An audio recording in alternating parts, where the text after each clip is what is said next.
बे भिडिअखौ रावबो रेगुलार फरायसाफोरनि थाखाय बानायनाय जायाखै। बर' हारिनि सोलोंथाइ बाख्रिखौ फेहेरनायाव मुथासे बिहोमा होनायनि थांखियैसो बानायनाय जादों।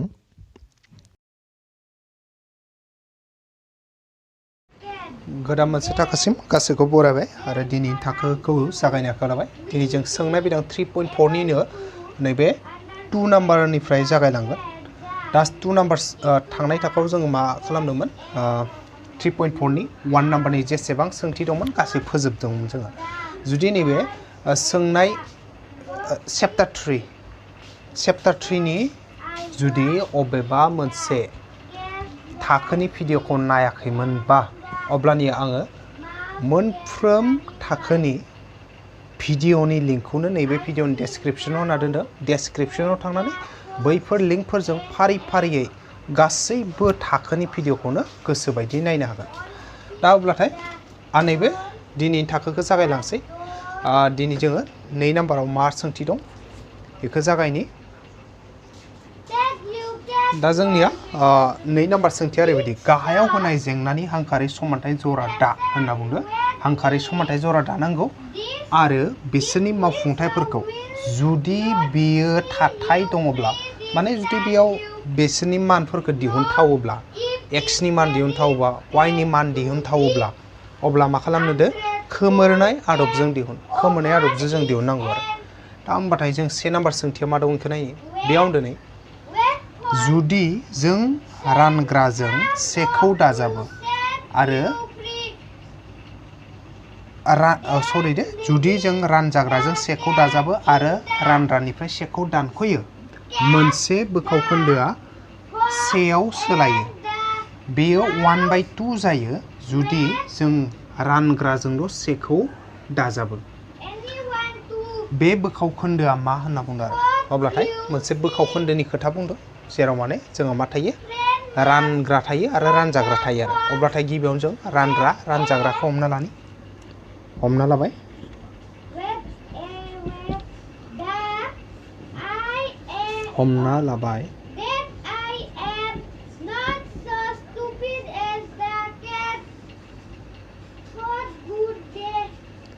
हमना लाबाय ना। फार्स्टआव रानजाग्रा लाबाय। रानजाग्रा इज इक्वल्स टु एक्स आरो रानग्रा इक्वल्स टु वाइ। रानजाग्राखौ एक्स लाबाय, रानग्राखौ वाइ लाबाय। अब्लाथाय बोखावखोन्दोआ मा जागोन? बेनिखायनो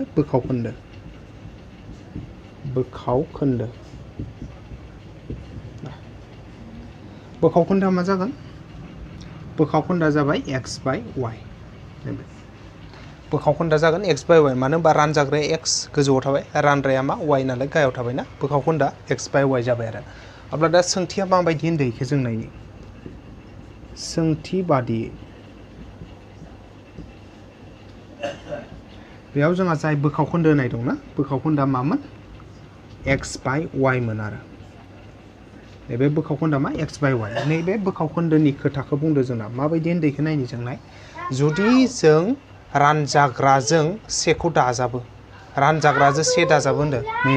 रानजाग्राया सोर? गोजौना रानजाग्रा, बेजों मा होनदों? सेखौ दाजाबो होननानै बुंदों आरो। रानजाग्राजों सेखौ दाजाबो आरो रानग्रानिफ्राय सेखौ दानख'यो। नैबे रानग्रानिफ्राय सेखौ दानख'योब्ला अब्लाथाय मा जायोनो? मोनसे बोखावखोन्दोआ सेयाव सोलायो। माने बोखावखोन्दोआ बाव थाङो? से हिसाबै जायो होनना बुंदों आरो। अब्लाथाय दा जों बेखौ मा खालामनि? खेंस्लाय सानजाबलायनानै माने जों मोनसे समानथाय दाना लानि। 1नि गेजेराव जेबो गैया, माने 1 दं। 1जों नैबे x+1 बेखौ जुदि खनाजों खना सानजाबोब्ला मा जागोन? गावनो गाव फैफिनगोन, माने x+1आनो फैफिनगोन आरो। 1जों x+1 सानजाबबा मा? x+1 फैफिनो। इकुवेला थाबाय। y-1जों से सानजाबबा मा जागोन? y-1आनो जागोन। y-1जों 1 सानजाबबा y-1 जाबाय। दा जोङो मा खालामनि? x आरो y खौ आगसिखै लानि, अनजिमाखौ जोङो आगदाखै दोननि। नैबे x थाबायना आगसिथिं, नैजे y ना, बेयो आगदानिफ्राय आगसिखै फैबा मा जागोन? -y जागोन। ओजा -1 दंखायो ना, +1आ आगदाखै थांबा मा जागोन? -1 जागोन। x आ x थाबाय, y आ आगसिखै फैनायखाय -y जाबाय, इकुवेल थाबाय। -1आ थाखाबाय, प्लस 1 आ ओजों थांनाय लोगोनो मा जाबाय -1 जाहैबाय आरो अब्लाथाय दा जोङो आगदानिखौ आरो दाजाबबावनो हायो आङो ससेखौ नैयाव बानायना होदो नै बेयाव x - y दं थाबाय इक्वला थाबाय -1 बेसे जाखो -2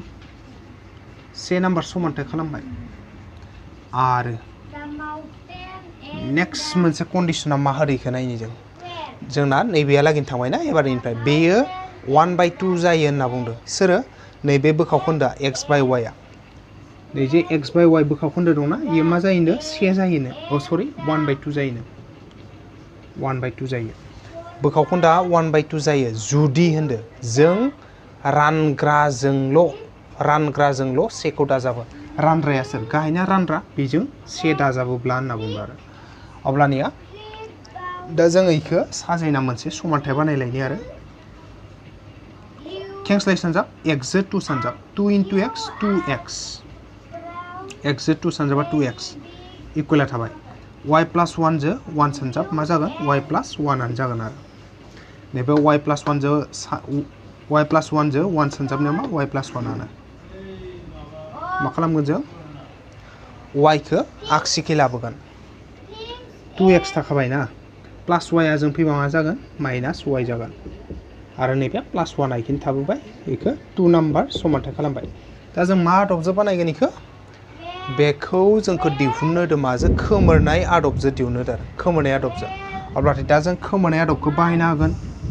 खोमोरनाय आदब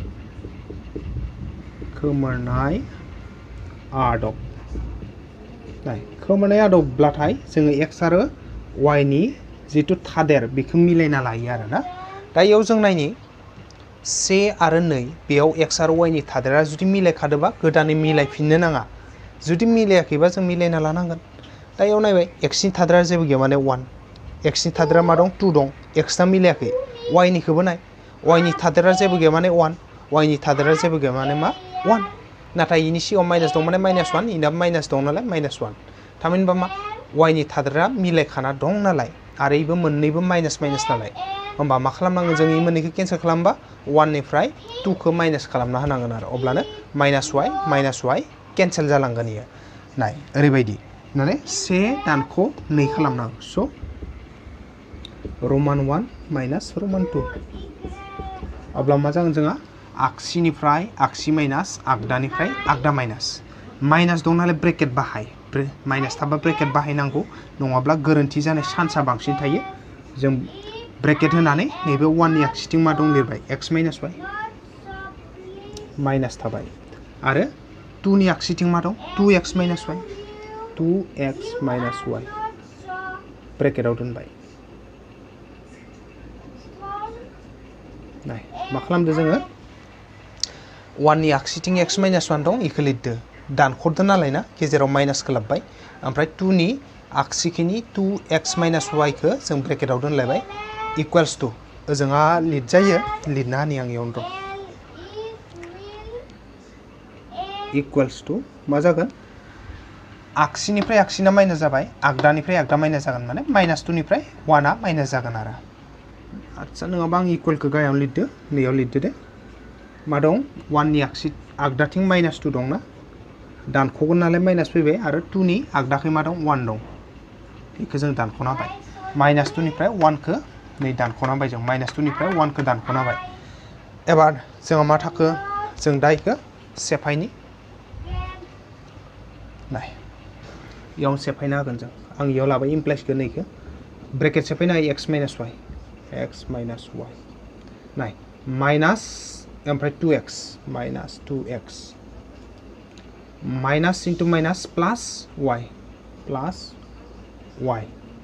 इक्वल्स टु नै इक्वला थाबाय दै इक्वलखौ लिरबाय -2 -1 बेसे -3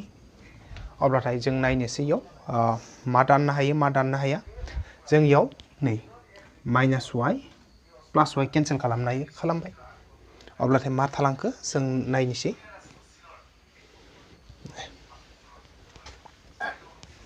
इयाव जोंहा थागोन x थाबाय -2x थाबाय x थाबाय -2x थाबाय आरो आगदाखै मा दं -3 थाबाय अब्लाथाय नै मोनसे x इ मोननै x इनि सिगाङाव जेबो गैया माने +1 ओमफ्राय -2 1 -2 बेसे जायो -1 थामबा -1x माने -1x माने मा -x बेयो ओजों थाबाय मा -3 फारनैथिंबो मोनसेल' बिदाब सिगाङाव माइनास दं केन्सेल थांबाय x = बेसे 3 थाबाय आरो x नि माना बेसे 3 अब्लाथाय दा x नि मानखौ जोङो 1 नङाबा 2 आव फज'नाब्लानो जोंहा y नि माना ओंखारलांगोन बेनिखायनो दानिया होननानै जों c आव फज'ना होनि दानिया 1 implies नाय 1 आव मा दं 1 आव दं x - y is equals to -2 x - y equals to -2 x - y equals to -2 ओमफ्राय x नि जायगायाव बेसे 3 x नि जायगायाव बेसे 3 होबाय माइनास थाबाय y थाबाय equals to -2 ओमफ्राय मा जाबाय नैबे -y आथ' थाबायानो -2 थाबाय +3 जों थाबा मा जागोन -3 जागोन अब्ला मा थागोन इयो -y थागोन -2 -3 बेसे -5 अब्लाथाय फारनैथिंबो मोनसेल' बिदाबसै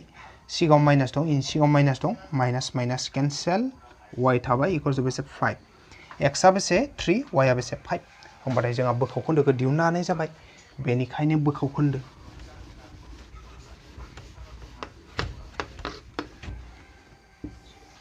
बेनिखायनो दिहुननो गोनां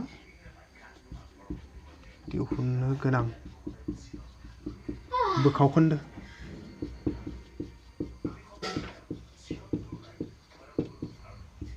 इक्वल्स टु मामोन जोंना x/y मोन आरो दायाव x आरो y नि मानखौ फज' x आ बेसे x आ जाबाय 3 y आ बेसे y आ जाबाय बेसे 5 ने y नि जायगायाव 5 खौ होमबाथाय बेसे बोखाव खोन्दोआ जोंना 3/5 जाबाय आरो बेनो दिहुननो गोनां बोखाव खोन्दो अब्लाथाय 2 नि रमान नाम्बार 1 आ जोब्बाय नेक्स्ट जोङो रमान नाम्बार 2 आलाय माबायदि सोंथि दं बेखौ नायलायनि आरो एबा जोङो रमान नाम्बार 2 नि सोंथि लाबाय बेयाव होनदोंनाय 5 बोसोरनि सिगां नुरिया सनुनि बैसोनि फानथाममोन 10 बोसोरनि उनाव नुरिनि बैसोआ सनुनि बैसोनि 2 फान जाहैगोन नुरि आरो सनुनि बैसोआ बेसेबां माने नुरि आरो सनुआ दा बेसेबां बैसो बेखौ दिहुननांगौ आरो अब्लाथाय दायाव जोंना बैसो होनबाथाय मामोन बैसोनि जेब्ला जोङो सानखान्थि बानायोना अब्लाथाय जोंहा मा सोदोब फैयो दानि सोदोब थायो दानि बा आथिखालनि उन सोदोब थायो आरो मोनसे सिगां थायो आरो ना अब्लाथाय जोंना दानिखौथ' जों हमना लायो जेनेबा x बा y इदि हमना लाबाय आरो ना उन माने मा उन माने दा हमना ला x नि उनबाथाय मा जागोन x प्लास जागोन आरो y नि उनबाथाय मा उननि बैसोबाथाय प्लास फैगोन हमना ला 5 बोसोर उनावबाथाय मा फैगोन x प्लास 5 फैगोन 5 बोसोर उनाव y निया बेसे जागोन y प्लास 5 हमना ला होनदो 15 बोसोर उनाव होमबाथाय x प्लास मा फैगोन इयाव 15 y निया 15 बोसोर उनाव मा जागोन y प्लास 15 मानो होनबा बैसोआ बारायलांबाय थायो ओमफ्राय सिगांबाथाय मा माइनास हमना ला x आ दा x बोसोर इयो ना जुदि हमदो जे 3 बोसोर सिगां बेसेमोन अब्लाथाय मा खालामनांगोन जों -3 खालामनांगोन मानो होनबा 3 बोसोर सिगां मा इयो बोसोरथाम उन्दैमोन बेनिखायनो दानि जेसे बैसो बेनिनो 3 खौ माइनास खालामनांगोन आरो थिग बिदिनो y आ दा जुदि y बोसोरबाना 3 बोसोर सिगां बेसे जागोन इनि बैसोआ -3 जागोन y -3 बेफोरबायदि आरो हमना ला होनना बुंदो जे 13 बोसोर सिगांनि खोथा बुंदो x आ दा x बोसोरबा 13 बोसोर सिगां बेसे 13 बोसोर उन्दैमोन बेनिखायनो मा जागोन 13 बोसोर सिगांबा x - 13 जागोन y आ दा y ब्लाना 13 बोसोर सिगां बेसे इनि बैसोआ बे जागोन y - 13 मानो होनबा 13 बोसोर उन्दैमोन इयो बै समाव बेखायनो माइनास खालामना होनांगोन आरो जों सिगांबा अब्लाथाय दा जों इयाव हमना लागोन हमना लानायानो जोंहा गोलाव जाखायो बैसोनि अंकब्ला बे दानिखौ हमना लायो सिगांनि लायो उन लागोन दा जोङो गिबियावनो ना दानि बैसो हमना लाबाय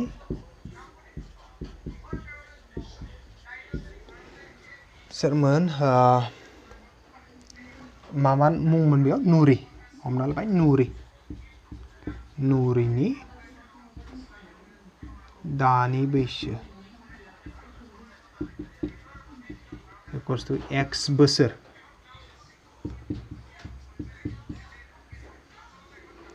आरो सनुनि दानि बैसो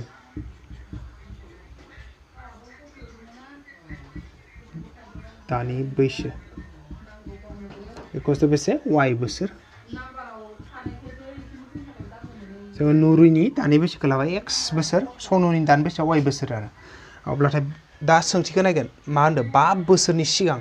5 बोसोरनि सिगां होननाय लोगो लोगो मा खालामनांगोन जों 5 बोसोरनि सिगां नुरिया बेसे बैसोमोन सनुआ बेसे बैसोमोन बेखौ दिहुननांगोन आरो जोङो बेनिखायनो जों लिरगोन 5 बोसोरनि सिगां 5 बोसोरनि सिगां 5 बोसोरनि सिगां नै नुरिनि बैसो इक्वल्स टु मा जागोन दा x नालाय x - 5 जागोन x - 5 बोसोर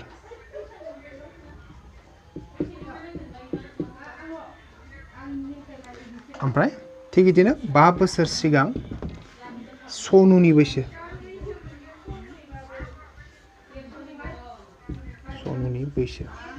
इक्वल्स टु मा जागोन y - 5 बोसोर थिग बिदिनो 5 बोसोर सिगांनिखौ जों हमना लाबाय आरो मा होनदों सोंथिया नै 10 बोसोरनि उनाव होनदों ना बेनिखायनो 10 बोसोर उननिखौबो जों हमना लानांगोन आरो 10 बोसोरनि उनाव बेयाव उनाव फैगोन नुरिनि बैसो इक्वल्स टु नाय 10 बोसोर उनाव नालाय प्लास जागोन दा नुरिया x नालाय ना मा जागोन x + 10 जागोन बेसेसिम बोसोर ओमफ्राय 10 बोसोरनि उनाव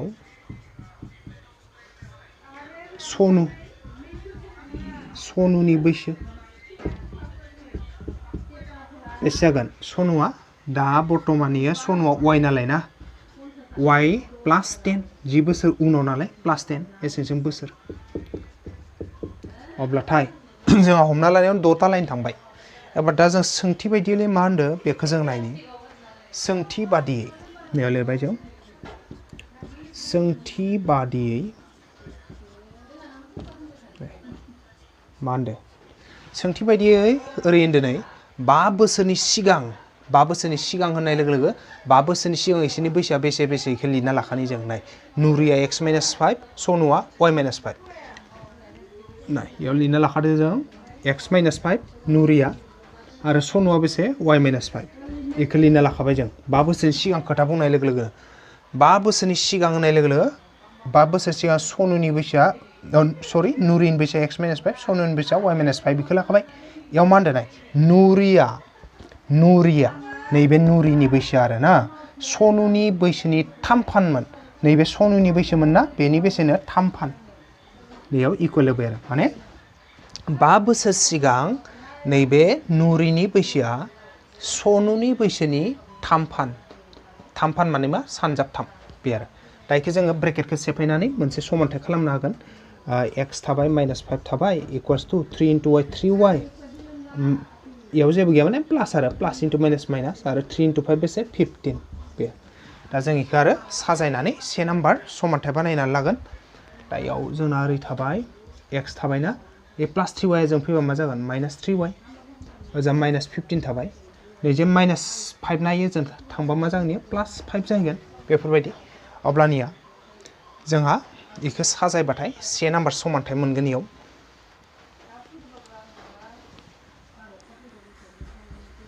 इयाव x थाबाय x - 3y ओजा -15 निफ्राय +5 थांबा बेसे जायो -15 निफ्राय +5 थांबा -10 जायो 1 नाम्बार समानथाय खालामबाय आरो नेक्स्ट मोनसे मोनसे लाइनजों जोंहा थांबाय एबार नै मोनसेखौ नाय 10 बोसोरनि उनाव होननाय लोगो लोगो 10 बोसोरनि उनाव नुरि आरो सनुआ बेसे बैसो बेखौ लिरना लाखा आरो होननानै आरो नाय 10 बोसोर उनाव नाय नुरिया बेसे x + 10 बोसोर बेखौ x + 10 खौ लिरना लाखाबाय आरो सनुआ बेसे सनुआ जाबाय y + 10 बेखौ लिरना लाखाबाय नै माने 10 बोसोरनि उनाव होननाय लोगो लोगो मा खालामबाय जों नुरिया बेसे बैसो x + 10 बेखौ लाबाय आरो सनुआ बेसे बैसो y + 10 बेखौबो लिरना लाबाय होमबाथाय माबायदि होनदों सोंथिया खेबसे नाय 10 बोसोरनि उनाव बिदि होननाय लोगो लोगो लिरना लाबाय जों नुरिनि बैसोआ नैजे नुरिनि बैसो मा होनदों सनुनि बैसोनि नैबे सनुनि बैसोनि 2 फान जाहैगोन 2 फान माने मा सानजाबनै गेजेराव इकुवेलखौ होनांबाय जों थामहिनबा मा 10 बोसोर उनाव नैबे नुरिनि बैसोआ जेसे सनुनि बैसोनि बेसेनो 2 फान माने 2 सानजाब दा इखो जोङो सेफायनानै मा खालामगोन 2 नाम्बार समानथाय मोनसे दाना होगोन आरो दा इखो जों नायनि नाय x थाबाय प्लास नैबे 10 थाबाय इक्वल 2 * y 2y प्लास थाबाय 2 * 10 बेसे 20 अब्ला नै x थाबाय प्लास 2y जों फैबा माइनास 2y इक्वल्स टु नैबे ओजा 20 थाबाय नै प्लास 10 आ जों थांबा मा जागोन माइनास 10 जागोन आरो इयो माइनास 10 अब्ला जों इखो साजायलायनोसै x थाबाय माइनास 2y थाबाय 20 निफ्राय 10 थांबा बेसे 10 बे बेसे नाम्बार रमान नाम्बार 2 होमबाथाय दा जों माजों दिहुननांगो x आरो y नि मानखौ दिहुननांगोन x आरो y नि मानखौ दिहुननोब्लाथाय नैयाव होनना बुंदो खोमोरनाय आदबजों दिहुन होनदो दा खोमोरनाय आदब बाहायगोन जों खोमोरनाय आदबजों दिहुनगोन नालाय खोमोरनाय आदब होनना लिर खोमोरनाय आदब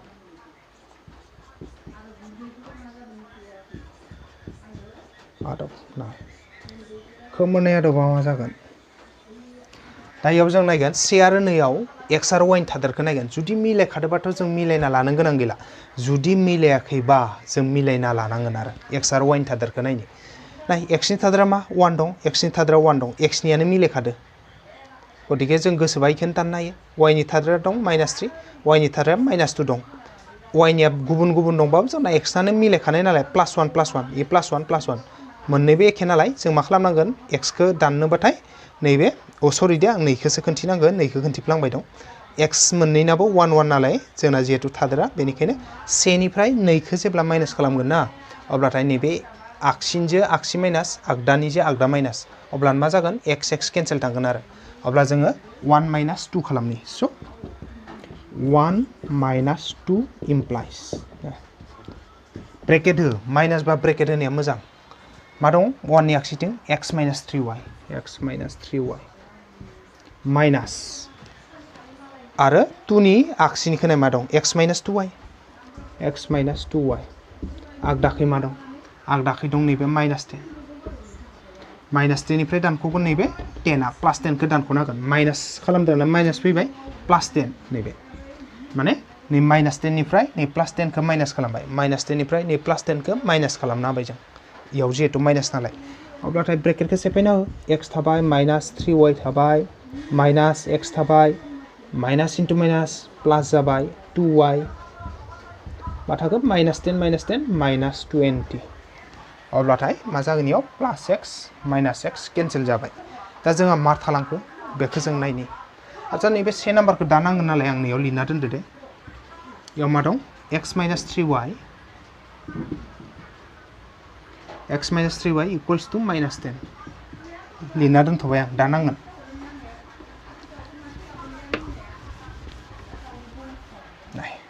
मा थाखो -3y plus 2y equals two जा मा थाखो -20 अब्लाथाय नै y आ बेसे -3 ये +2 -3 निफ्राय +2 थांबा बेसे -1 -1y नालाय 1 खौथ' लिरलिया नालाय ना -y ल' लिरबाय ओजा मा थाखो -20 लिरबाय आगसि आगदा minus cancel y equals to बेसे 20 थामहिनबा y माने मामोन y आ जाबाय नैबे सनुनि दानि बैसोमोन ना सनुआ बेसे 20 बोसोर जागोन अब्ला दा x खौ बोरै दिहुनगोन थामहिनबा नुरिनि दानि बैसोखौ इयाव जे से नाम्बार समानथाय आं साइडआव लिरना दोनदो इयाव y नि मानखौ फज'ना होबानो x आ ओंखारलांगोन जों दानिया नायखौ लाबोगोन से निफ्राय दानिया 1 इमप्लाइज 1 आव मा दं x - 3y इक्वल्स टु मा दं x - 3y इक्वल्स टु -10 दं x - 3y इक्वल्स टु -10 आच्छा बेयाव फज'गोन जों x थाबाय माइनास थाबाय 3 थाबाय y आ बेसे y आ नै 20 बेनिखायनो y नि जायगायाव 20 खौ फज'ना हो नै 20 होबाय -10 थाबाय x थाबाय -3 * 20 बेसे जायो 60 ओजा दं -10 दंखायो x खौ लाखिना हो -10 दंखायो आगदाखै ना एजे -60 ना इयो आगदाखै थांबा मा जागोन +60 जागोन आरो अब्ला x आ बेसे जाखो x आ 60 निफ्राय -10 थांबाथाय बेसे 50 बे जाहैबाय आरो होमबाथाय जोंना नुरिनि दानि बैसोआ बेसे 50 बोसोर जागोन सनुआ बेसे 20 बोसोर बेनिखायनो लास्टाव लिरनो हागोन जों बेनिखायनो नुरिनि दानि बैसो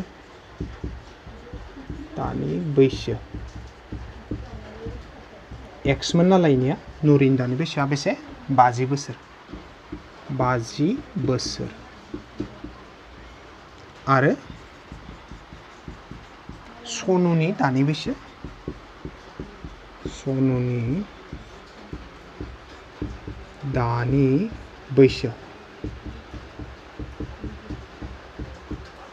वाइ सनुनि दानि बैसोआ बेसे 20 ना बेखायनो 20 बोसोर 20 बोसोर अब्लाथाय जोंहा बे मोननैयानो दिहुननो गोनां फिननाय नुरिनि दानि बैसोखौ दिहुननो हाबाय जोङो बेसे ओंखारखो 50 बोसोर सनुनि दानि बैसोआ बेसे 20 बोसोर अब्लाथाय बेखिनियानो जाबाय दिहुननो गोनां बिसोरनि बैसो आरोना आरो बेखौ दिहुननाय लोगो लोगोनो जोङो 2 नाम्बारनि रमान नाम्बार 2 खौ फोजोबबाय आरो बे मोनसे जोबनायजों लोगोसे आं दिनैनि थाखोखौबो गासैखौबो साबायखर बावना बेखिनियावनो दोनथ'बाय गोजोन्थों।